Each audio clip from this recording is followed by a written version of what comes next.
Bonjour, voici encore une maxime de Glodus Bouchon avec quelques commentaires actualisés.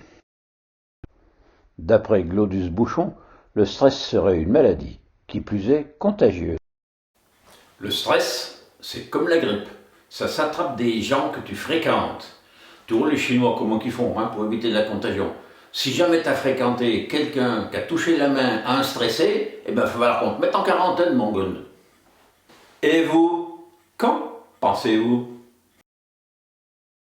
Et vous, qu'en pensez-vous?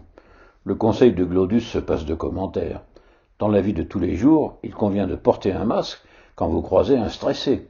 Je suppose que ce n'est pas pour vous un scoop. Par contre, je rajouterai volontiers quelques conseils sur le cas particulier du stress au travail. Une récente enquête montre les trois causes principales. De nos jours, je dois réussir à la fois ma vie professionnelle et ma vie personnelle. Et si mon chef n'a pas le même souci, c'est bien évidemment impossible. Autre cause, les relations humaines d'autant plus stressantes que tous mes collègues, clients et fournisseurs sont eux-mêmes stressés. Enfin, concernant la surcharge, motif principal évoqué, elle est particulièrement stressante chez tous les perfectionnistes qui ne réussissent pas à pratiquer le bâclage intelligent. Je parlerai plutôt de la croyance encore très répandue chez certains managers selon laquelle l'homme naît fainéant et que son efficacité croît avec la pression qu'on lui impose. C'est partiellement vrai jusqu'à ce que la courbe passe par un maximum et que l'excès de pression provoque l'effet rigoureusement inverse. Le trop-plein de pression s'appelle le harcèlement. Et quand il devient trop stressant, c'est la chute totale d'efficacité avec le burn-out.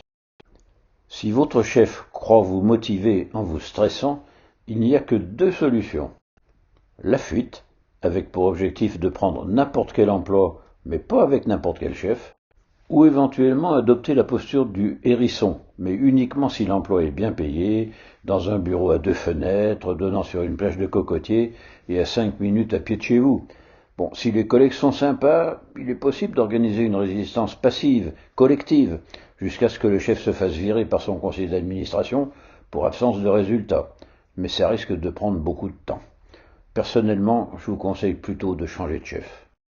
Bon, j'ai bien aussi une conférence intitulée Comment manager mon chef. Mais celle-là, j'ai toujours eu du mal à la vendre en entreprise. On se demande bien pourquoi. C'est tout pour aujourd'hui.